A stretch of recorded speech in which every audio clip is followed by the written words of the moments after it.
আমরা তো নাবিক, আমরা কার্গো ক্যারি করি, যেহেতু এই জাতীয় সিচুয়েশন আমাদের পড়তে হবে এটা কখনো কল্পনাতেও ছিল না। ওই সময় হালকা কিছু অস্ত্র তাদের কাছে ছিল, পরবর্তীতে মেশিন গান, রকেট লঞ্চার এই জাতীয় অনেক কিছু ভারী অস্ত্র এনেছে। তারপরে ওই হেলিকপ্টার বিধ্বংসী কিছু রকেট লঞ্চার তারা আমরা সাইড দেখেছি আর কি তাদের কাছে। এগুলো তারা এনে জাহাজে মানে ডিপো বানিয়েছিল একরকম, যে তারা কি আমাদেরকে মেরে ফেলবে নাকি আমাদেরকে মানে কোনো কিছুর উদ্দেশ্যে করেছে, নাকি আমাদের নিয়ে যে তারা অন্য কোনো কাজে ইউজ করবে, এই ভীতিটা আমাদের মধ্যে মেনলি তৈরি হয়েছিল।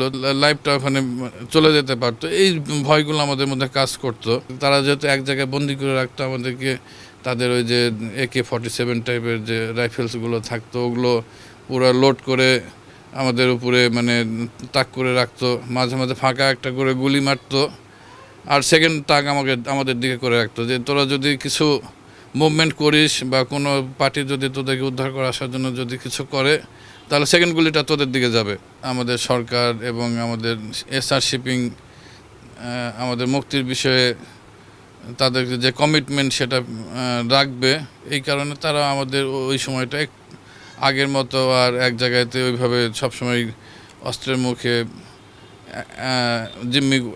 জিম্মি করে রাখা হয়তো ঠিক আছে। আমাদের নর্মাল শিপের যেগুলো ওয়ার্ক সেগুলোতে করবার একটু সুযোগ দিত আমাদের। যেমন নামাজ ঘরে আছে আলাদা প্রেয়ার রুম, সেখানে এসে প্রেয়ার আদায় করবার সুযোগ দিত। এই জাতীয় পরিস্থিতি এটা স্লো হয়ে আসে। এই কারণে বাংলাদেশের যেদিন আমরা ওখানে যেদিন ঈদ পালন করি, ঈদের নামাজ পড়বার আমাদেরকে সবার একসঙ্গে নামাজ পড়ার সুযোগ দিয়েছিল। ওই দিন আশ্বস্ত ছিলাম যে ঈদের দিন হবে আমাদের মুক্তির দিন, তো সেটা আর হয় নাই। সেটা 2 দিন বা 3 দিন পরে হয়েছে। পয়লা বৈশাখ, হ্যাঁ, বাংলাদেশের পয়লা বৈশাখের দিনে আমরা মুক্তি পাই। যখন অ্যানাউন্স হয়ে গেল যে all pirates left the ship, we are free, তো তখন সবাই আমরা একত্রিত হয়ে আবার সে আগের মতো মানে কোলাকুলি। তখন তো আসলে আনন্দ মুহূর্তে হয় কি আবার কান্না ফিরে আসে, মানে এটা হচ্ছে আনন্দের কান্না।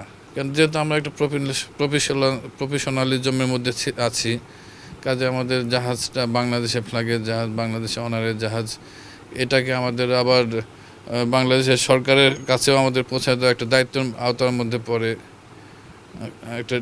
এই কারণে আবার আমরা সকল নাবিক ওই জাহাজটা নিয়ে বাংলাদেশের চট্টগ্রামের কুতুবদিয়া অ্যাঙ্করেজ পর্যন্তটা নিয়ে আসি, এবং সেখানে আসবার পরে আমাদের সরকার এবং আমাদের এসআর শিপিং কর্তৃপক্ষ আমাদেরকে সেখান থেকে সেকেন্ড টেক ওভার গ্রুপ যারা আমাদেরকে রিলিভ করে এবং তাদের কাছে দায়িত্ব বুঝে দিয়ে আমরা যার যার গন্তব্যে বাসায় পৌঁছে আসি। এবং বেশিরভাগেরই বাসা চিটাগাং, ঢাকা পর্যন্ত, তা আমার একটু রাজশাহী পর্যন্ত প্লেনে আসতে হয়েছে। তো কালকে রাতে আর রাজশাহীর ফ্লাইটটা আমি অ্যাটেন্ড করতে পারি নাই। সকালে আমার ওয়াইফ রাজশাহী থেকে আমাকে রিসিভ করে নিয়ে আসে। তো তাকে যখন দেখলাম, আমার মেয়ের মুখ যখন দেখলাম, তখন সত্যিই মানে আবার মনে হলো যে না, জীবন বোধহয় ফিরে পেয়েছি এবং আমি জীবিত আছি, এরকম একটা অনুভূতি আর কি, যে জীবিত আছি।